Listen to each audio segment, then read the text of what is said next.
Good afternoon. Welcome to DUOT Technologies' third quarter 2025 earnings conference call. Joining us for today's event are DUOT CEO Chuck Ferry, myself, CFO Adrian Goldfarb, President Doug Recker, and Senior VP of Accounting Leah Brown. Before getting started with today's program, please direct your attention to some opening remarks from Mr. Ferry. Thanks, Adrian. Welcome, everyone, and thank you for joining us. Earlier today, we issued our third quarter earnings press release. Copies are available in the Investor Relations section of our website. I encourage all attendees to view the press release to better understand some of the details we'll be discussing today. As part of our growth this year, we have changed the format of our quarterly earnings call from a standard conference call to a video-based presentation. We hope this new format will enable us to communicate better to our audience and give you better insight as to how our management team operates. I am very pleased with the results we will share with you today. Our team has been working super hard to pivot the business into the data center and power space, and now it's really beginning to pay off. I would like to make a few comments about what we're seeing in what I will refer to as an arms race for AI computing power. Everyone knows that the hyperscalers and large data center developers are moving as fast as they can to build data center parks that are slated to consume at least 250 megawatts and growing to 2 gigawatts in some cases. This is an effort to monetize the incredible demand for AI computing. The number one thing that is limiting this growth is the lack of power. That's obviously good news for DUOT since we have a 5% stake in APR Energy. The strategic problem set, however, is the shortfall of power generation assets that can be manufactured to meet the demand. This is causing the hyperscalers to begin to seek alternatives, specifically edge computing. Why edge computing? Because smaller edge data centers can be put in quickly, they consume much smaller amounts of power, no water, and in a distributed manner, which means they can connect to the grid and not materially impact the local utility grid customers. DUOT is perfectly positioned to address this demand, and we are in discussions with 2 to 3 large developers to address more strategic edge computing opportunities. Another supply chain pain point not as prevalent in the news, but just as important, is the procurement of smaller items such as fiber, medium voltage cabling, batteries, breaker panels, and backup generators. Large data center builders are frustrated with the long processing times of their traditional suppliers, which is why we have recently added key capabilities to our data center staff that are experts in this area, so we can take advantage of this high growth opportunity, which would also diversify our data center offerings. I want to give you a reminder of what our strategy has been for the last 18 months and going forward into the next year. First, we are pivoting and focusing our resources into the edge computing space. We are now adding additional data center service offerings that will add even more value for DUOT beginning in the fourth quarter and for next year. Second, the revenues we earn through our asset management agreement with APR Energy, along with a 5% equity stake, have given us the financial ability to execute this pivot to our data center strategy. We do not, however, want to be reliant on the asset management agreement, as it will conclude in 2026, which is why we are adding additional data center offerings that we'll discuss later today. Third, we are actively working on options for the future of our railcar inspection portal business, which has remained largely flat for us. The end state for 2026 will be a standalone DUOT business that is profitable and 100% focused on the data center space, with 2 to 3 diverse data center offerings and sources of revenues coming from it. Before getting to the results for Q3, I would like to formally announce some planned senior management changes. Adrian Goldfarb will formally relinquish his CFO role effective November 15th. Adrian has been our CFO for a second time since May 2024 and served his first tour as CFO starting in April 2015 when DUOT became a public company until November of 2022. During this period, he led DUOT through the successful uplisting to the NASDAQ in 2020. His most recent tour of duty has been to assist me with executing the strategy I just described.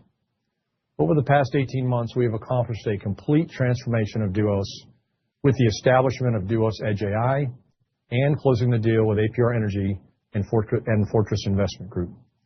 Adrian has been a good mentor for me, and I appreciate him teaching me the ropes on running a public company. Adrian has been a consummate financial partner for me, and he deserves everyone's thanks for our recent successes. I have asked Adrian to once again serve as a strategic advisor for another 12 months to ensure a smooth transition with his replacement and to help sustain the momentum we have now.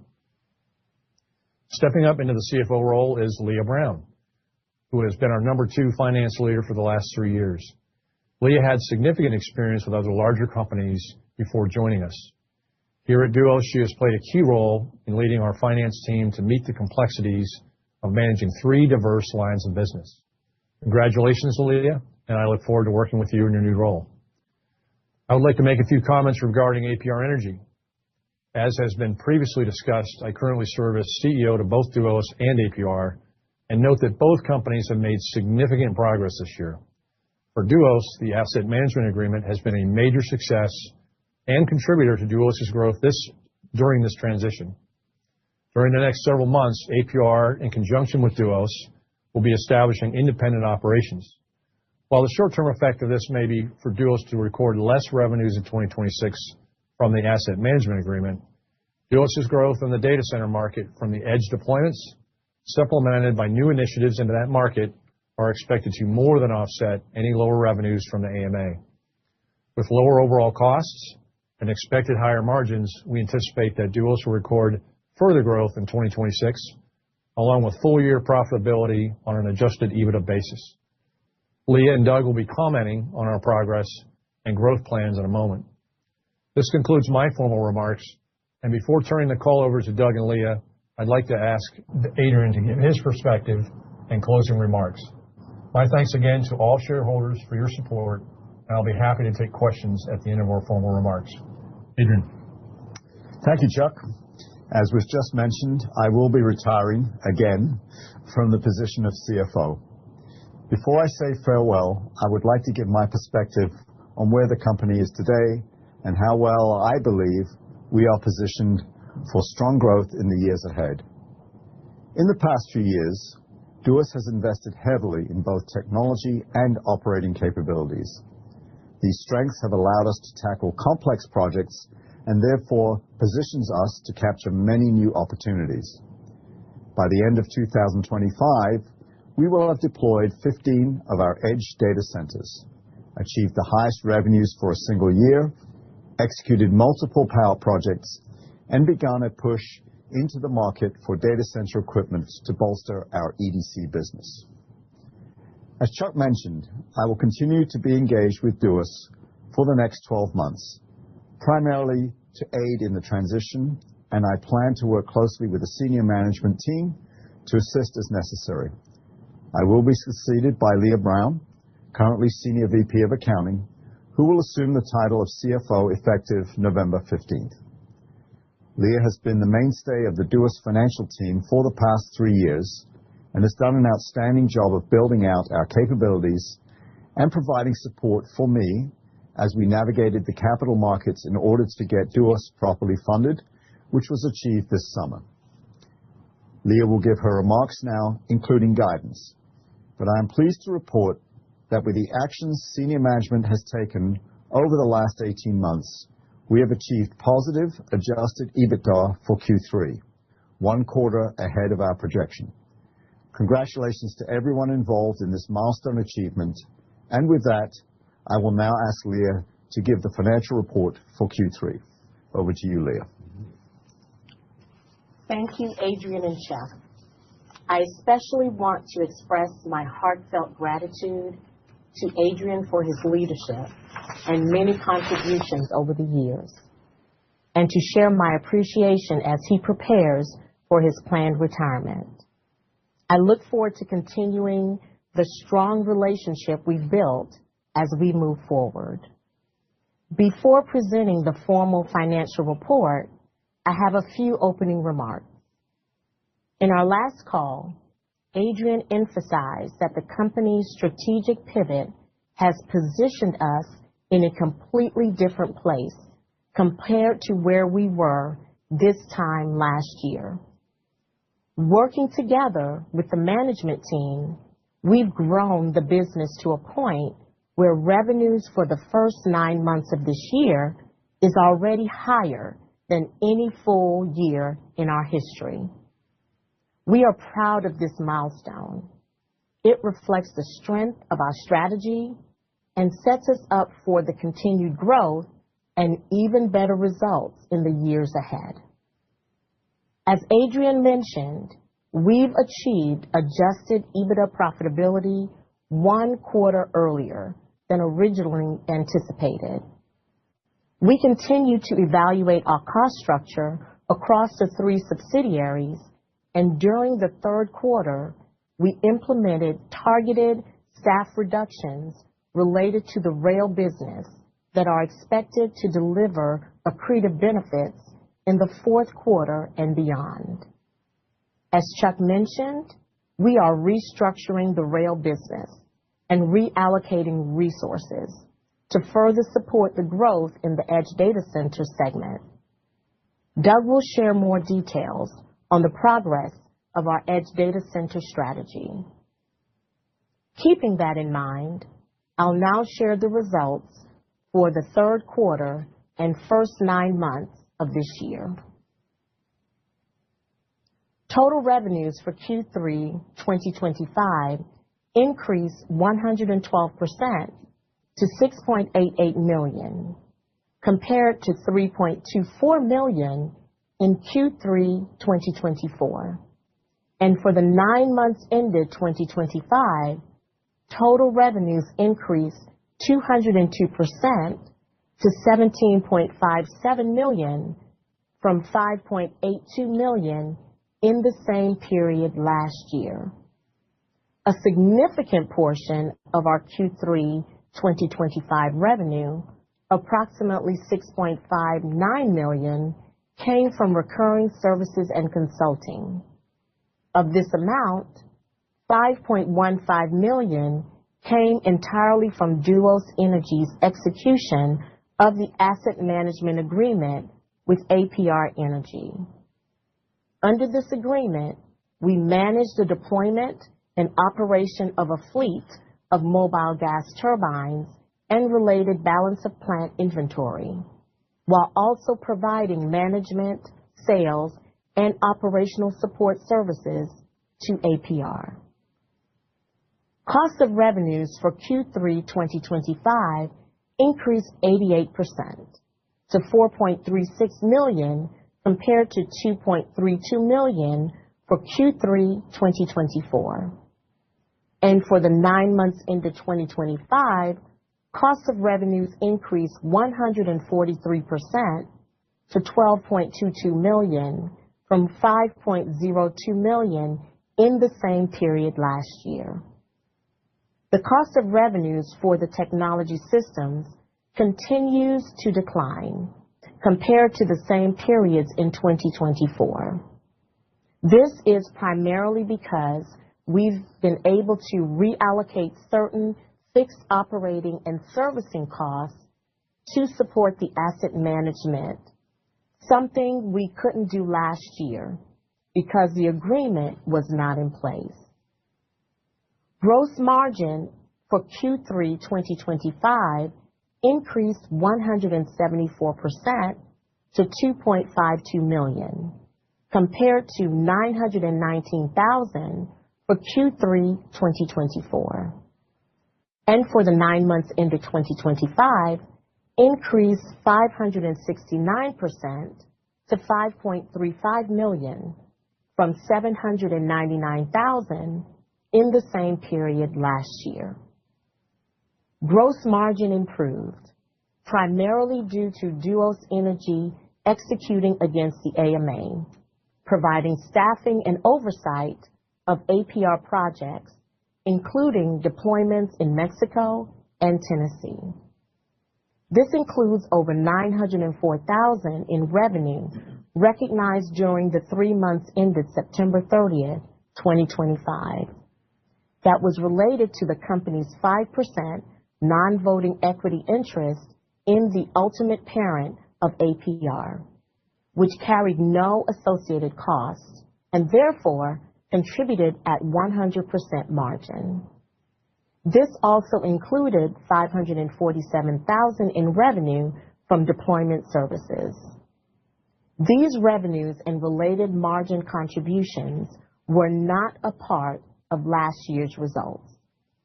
As we've discussed on previous calls, increased business from the AMA has strengthened gross margin, and we expect additional improvements driven by higher profitability on work DUOT will perform for new APR. Operating expenses for Q3 2025 increased 28% to $3.63 million compared to $2.84 million for Q3 2024. And for the 9 months into 2025, operating expenses increased 34% to $11.7 million from $8.7 million in the same period last year. The increase in expenses is mainly due to non-cash stock-based compensation related to restricted stock granted to the executive team on January 1st, 2025, under their new employment agreements, which include a 3-year cliff vesting schedule. Overall sales and marketing costs continue to decline as resources are allocated to cost of services and consulting revenues in support of the AMA with APR. Research and development expenses declined by 28%, reflecting the completion of deployment and testing for prospective technologies. The company remains focused on stabilizing operating expenses by implementing targeted reductions where appropriate, while continuing to meet the growing demands of our new businesses. Net operating loss for Q3 2025 totaled $1.12 million, compared to a net operating loss of $1.92 million in Q3 2024. And for the 9 months ended 2025, net operating loss totaled $6.35 million, compared to a net operating loss of $7.9 million in the same period last year. The reduction in operating losses is primarily driven by higher revenues compared to the same periods last year, largely due to DUOT Energy's revenue from the AMA with APR. Net loss for Q3 2025 totaled $1.04 million, compared to net loss of $1.4 million for Q3 2024. The 26% reduction in net loss is driven by significantly higher revenues and a slower increase in expenses overall. This is because staffing costs are spread across a broader range of businesses, a trend we expect to continue. For the 9 months into 2025, net loss totaled $6.64 million, or negative 49 cents per share, compared to a net loss of $7.36 million, or negative 98 cents per share in the same period last year. In previous reports, we didn't include non-GAAP financials because they didn't provide much insight into our performance. At the request of several shareholders, Adrian has approved, and I agree, to start and continue reporting these financial results.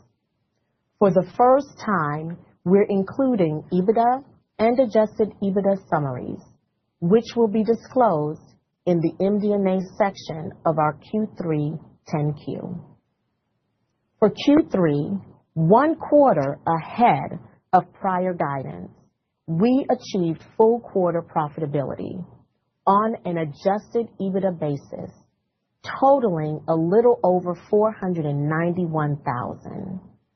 This figure reflects adjustments to our GAAP net loss of just over $1.5 million, including approximately $560,000 in depreciation and interest expense, plus about $969,000 in non-cash stock compensation, resulting in an adjusted EBITDA margin of 7%. We will continue reporting these metrics in future financial reports. I'm pleased to share that the company has achieved significant improvements on the balance sheet as of September 30th, 2025. In the third quarter, as a result of our capital raises, we now have over $35 million in cash and short-term receivables.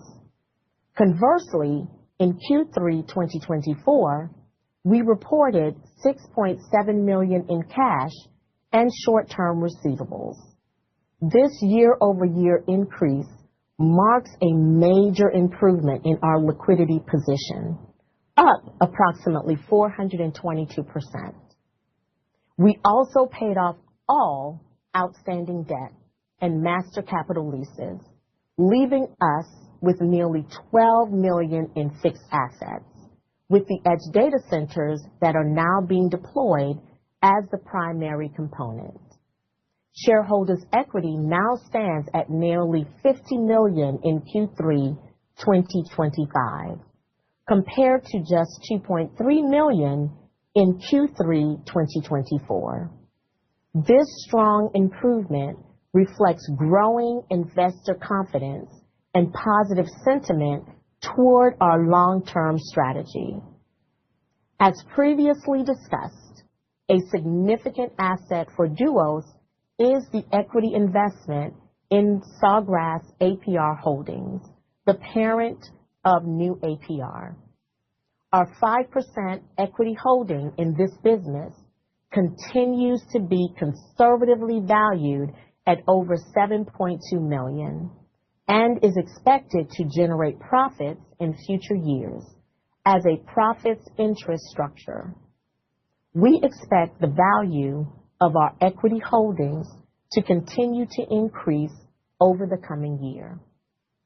We've also seen a significant decrease in current liabilities from around $16 million at the beginning of the year to under $10 million as of this reporting period.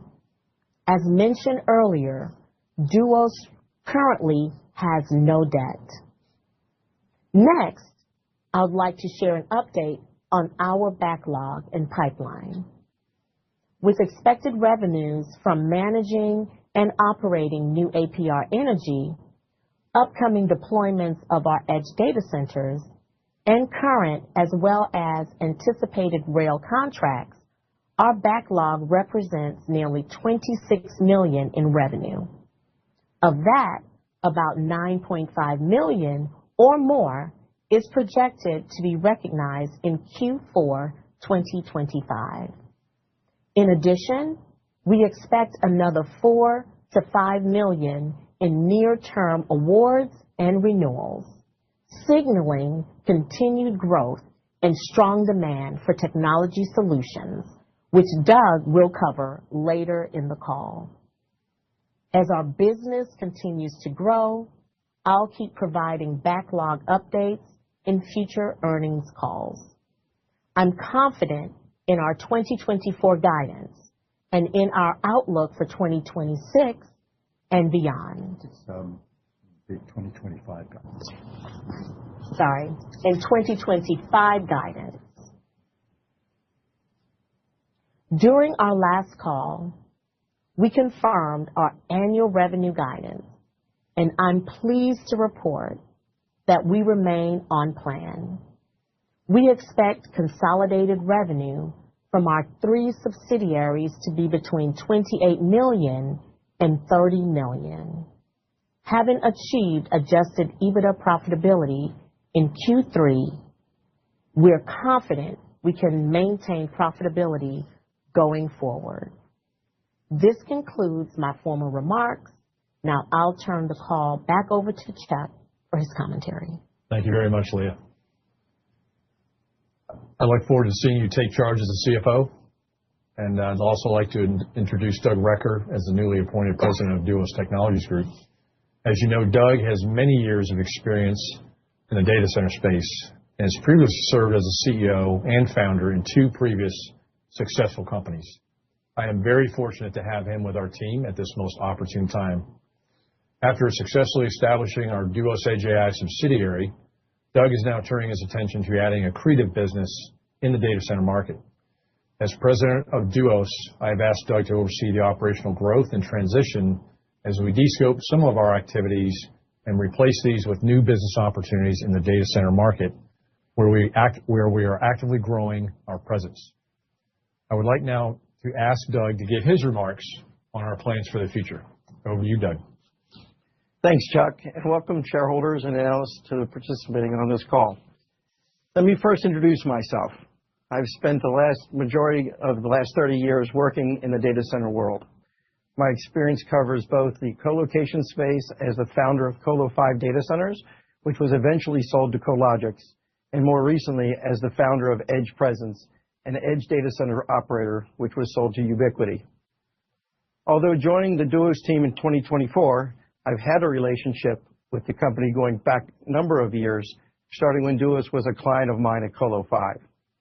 When DUOT created the Railcar Inspection Portal, I assisted with the design and supply of the edge data centers, or pods as we call them. A key component of that solution. DUOT went on to install 14 pods, providing critical computing capability for processing millions of images trackside and close to real time. Given the success of that concept, I approached Chuck and suggested that we expand this idea to serve over other industries with growing processing demands, especially in Tier 3 and Tier 4 data center markets. These organizations often rely on small, outdated, in-house data centers that are costly and inefficient. By deploying our modular edge data centers, we can now give them a scalable, on-grid, high-performance solution that dramatically improves compute capacity while lowering cost. A great example of this was our first deployment for Region 16 Education Service Center in Amarillo, Texas. Region 16 serves 60 school districts and 3 charter schools with 226 campuses in the Panhandle of Texas, mostly in rural areas, which previously ran their own data centers. By transitioning to our purpose-built zero-water enterprise SOC 2 modular DUOT Edge facility, they've improved performance, reliability, and uptime, all while cutting their IT budget and establishing reliable connectivity for the distance learning network. For DUOT, this site now serves as a micro data center for the broader region, supporting local carriers and creating long-term stream of recurring revenue. Now, what really positions us for the future is our newly granted U.S. patent, the entryway for a modular data center. This is a major step forward in how modular data centers can operate and deploy and maintain. It introduces clean room level environment protection that keeps out dust, dirt, and moisture, a critical advantage in rural and harsh environments. Even more importantly, our design requires no water for cooling and operates fully on grid, which not only improves energy efficiency, but also supports sustainability and reliability. The entry serves as not only as a clean room to protect the hardware with the pods, but also the security man-trap entry to the data center. Security in the data center is one of the most important features offered. DUOT was able to incorporate all of the security requirements into the clean room design to allow the strict auditing standard needed for entry into the data center. This will ensure DUOT to receive SOC 2 compliance and opens our sites up to additional customers in finance, healthcare, and many others. In essence, we're not just deploying data centers, we're building the next generation of mini carrier hotels that will form the backbone of tomorrow's digital infrastructure. These facilities bring compute and network power closer to the end user, reducing latency, improving connectivity, and positioning DUOT to play a central role in enabling the AI-driven economy of the future. With that in mind, I would like to spend the remaining time discussing the current progress in the edge computing business and some new initiatives that are being developed to drive Duos revenue growth in 2026 and beyond. The company has set a goal to have 15 data centers installed by the end of the year. While this was always a stretch goal, I am pleased to report that we are well on the way to accomplishing this with 6 in place today, 4 more to be installed this month, and the final 5 to be placed by the end of the year. I am pleased to report that in conjunction with the additional resources that we have put in place to support this growth, we have closed our first edge data center to be located outside the state of Texas and are beginning to address other states as well as add operational capabilities to support this expansion. The staffing addition includes operations, sales, marketing, with a focus to specific industries such as the telecommunication and fiber companies and further IT technical support.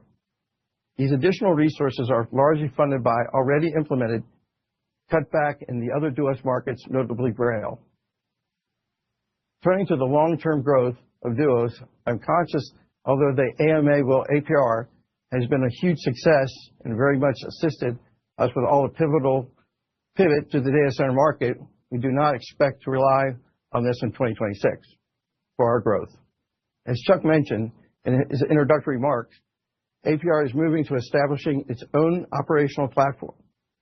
This provides a number of benefits to Duos, namely that we can begin to focus on additional markets within the edge data center space and other related revenue sources. With that in mind, I am pleased to announce that our Duos technology company is in the process of hiring a team and has begun to seek business opportunities as expansion of our effort in the overall data center market. As you all know and doubt aware, there is a major push for the largest companies in the U.S. to invest significant amounts of capital building out data centers, services, expected demand, AI, and the associated processing of data related to that. Our newest business will be called Duos Technology Solutions. It will operate as a strategic sourcing partner, and its goal is to provide infrastructure, equipment, service to these companies looking to scale up. Duos Technology Solutions will provide fast, flexible, and tailored approaches to servicing its customers with key manufacturing partnerships, unprecedented industry knowledge, and unmatched customer service. By bringing products and procurement in-house for both internal consumption and for resale, we expect to leverage the vendor relationships into a significant growth opportunity for Duos, as well as higher margin potential, while it's early stages for those efforts. We expect a fast start with new opportunity, including contributions to revenue beginning in this quarter. I expect to have more commentary on the progress of this new line of business in the next few months. But just as a teaser, we are already active, have secured relationships with multiple manufacturers, customers, some of which we announce in the next coming weeks. In conclusion, our business commercially and financially is in a position to take advantage of the ongoing demand coming from the data center growth driven by expected need for the data center processing and high-speed communication. As we transition from our single industry focus on rail to a broad range of solutions in the edge computing and now mainstream data center business, I expect to report on a series of improved financials with sustainable profitability, and thank our business partners, institutionals, and retail investors, board of directors, and our long-term shareholders for their continued support. The outlook for Duos continues to look very promising, and I'm honored to be chosen to lead it going forward. Thank you for listening, and we'll now open the call for questions. Thank you very much. That concludes our formal remarks. We will now be open for questions. And once we have the first question, we'll repeat that question and then assign appropriate answer.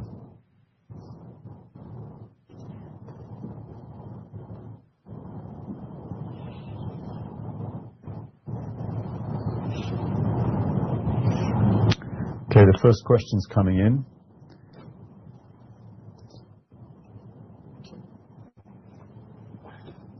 How is growing demand from AI and cloud customers affecting your business? Are you noticing any changes in what customers need or the size of the deals? Yeah, I'll start, and then I'll let Doug clean up. The growing demand from AI and cloud customers is affecting both DUOT and APR Energy in just in a fabulous way. Obviously, we're engaged with a number of hyperscalers, data center developers. All of them are calling, for more computing power. And again, as I said earlier in my comments, what we're seeing is the large hyperscalers are going to be challenged to find enough power to scale out their large box data centers at the scale they really want.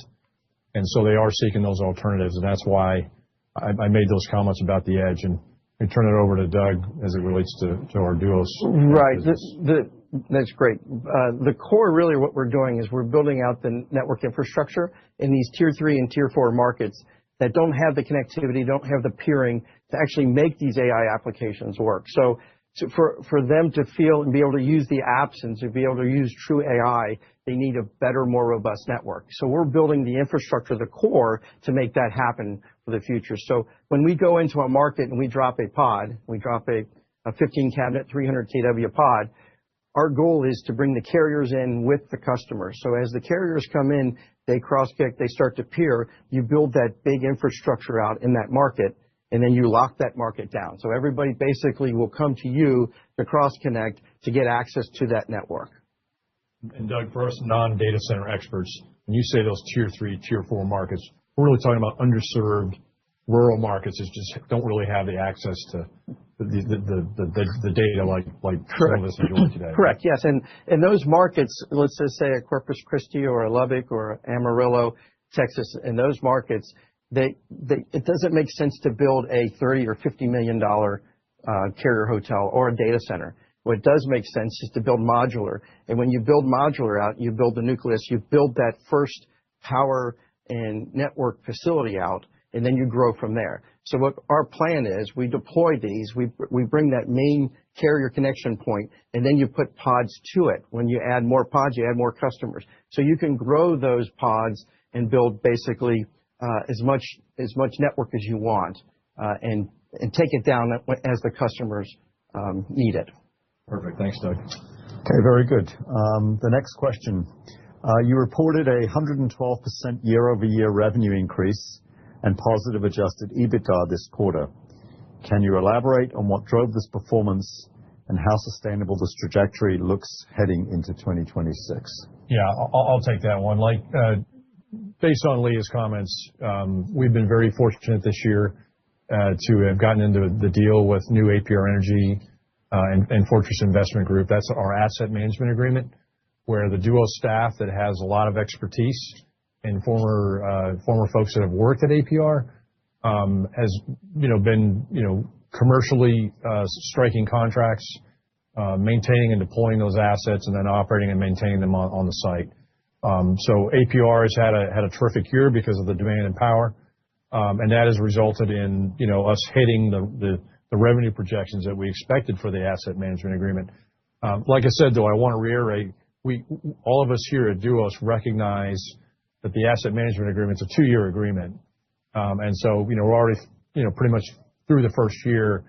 And we determined probably about the middle of this last year that, hey, we need to make plans such that when the asset management agreement ends, we'll be able to replace that with meaningful, revenues, a mix of revenues. And we are confident that that's going to come not only from the edge data center business as those deployments grow, but also from some of this new infrastructure business that Doug's kind of given us a teaser about. So we remain highly confident that we'll finish this year in the guidance range that we talked about, and next year will be even better and more profitable. Very good. Next question from a shareholder. You've highlighted progress toward 15 edge data center deployments this year. Can you update us on the current progress and timing for the remaining installations, and are there any constraints on the supply chain?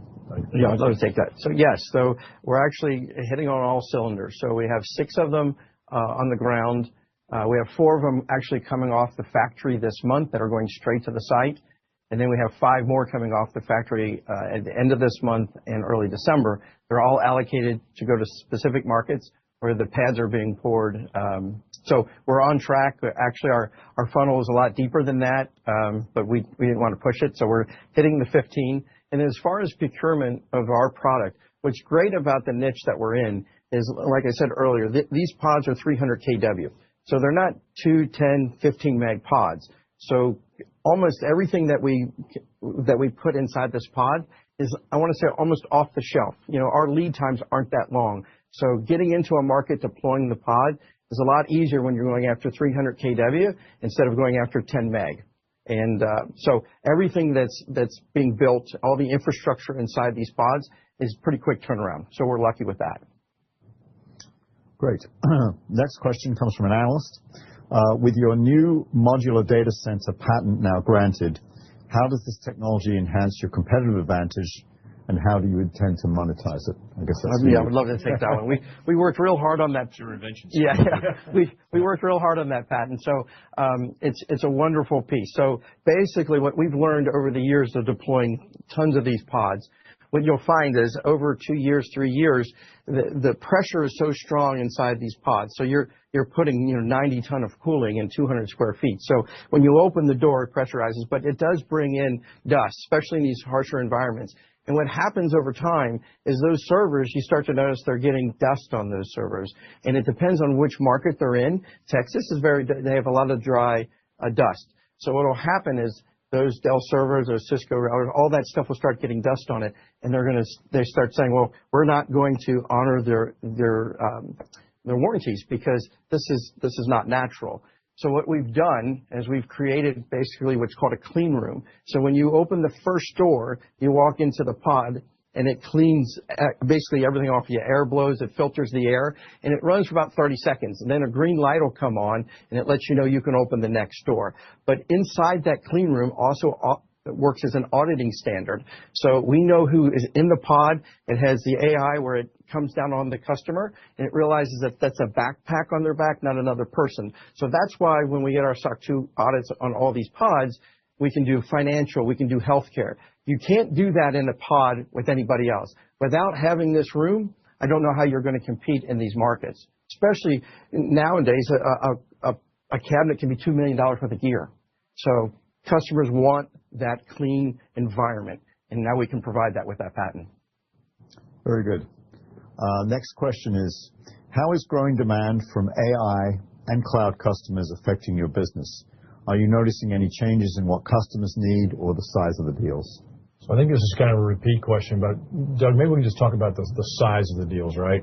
We're talking, initial deals are kind of smaller with the Texas school regions, but just maybe a flavor. We don't want to give away too much, but sure. Some of the larger deals that we're kind of talking about. Sure, yeah. So obviously our core business is to launch into these tier 3, tier 4 markets and to build the infrastructure out. So we obviously partner with the school systems in that area and the healthcare providers, the hospitals.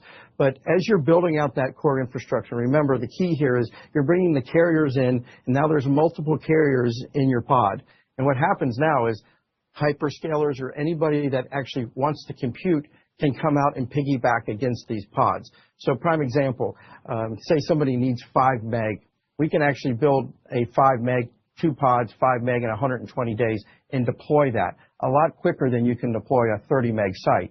So what we're seeing and what we're getting interested in, the calls that we're receiving are, hey, can you do 5 meg here? Can you do 5 meg in this town? Can you do? So they're actually starting to disperse because they can deploy this power and these pods in about 120 days. So we're actually actively looking at an application now for that need. Okay. So this will be the last question. Excuse me. Where are you prioritizing your target markets for edge deployments, and what factors guide your regional expansion strategy? I'd love to take that. Okay. So really the proof of concept was the education sector, and we started out in Amarillo, Texas, and it actually, our great partners at Region 16 helped us educate the market, help educate the state. So what we're very excited to announce, we actually have our first contract outside of the state of Texas, which is in Illinois. So we're going into Illinois here now. And what's driving that is basically a lot of the education sector, because they want that connectivity, especially in the outskirts, the markets, the tier 3 and tier 4 markets. They want to have better access to AWS's platform. And what's happening there is, once again, you're creating this peering, you're creating this better network, because even the folks in tier 3 and tier 4 markets use the same kind of bandwidth, and the kids and everybody are using ChatGPT, they're using Snapchat, they're all using the same thing everybody else is in tier 1 markets. So this is actually helping those providers as well. Okay. At this time, this concludes our question and answer session. I'd like to now turn the call back over to Mr. Recker for any closing remarks he may have.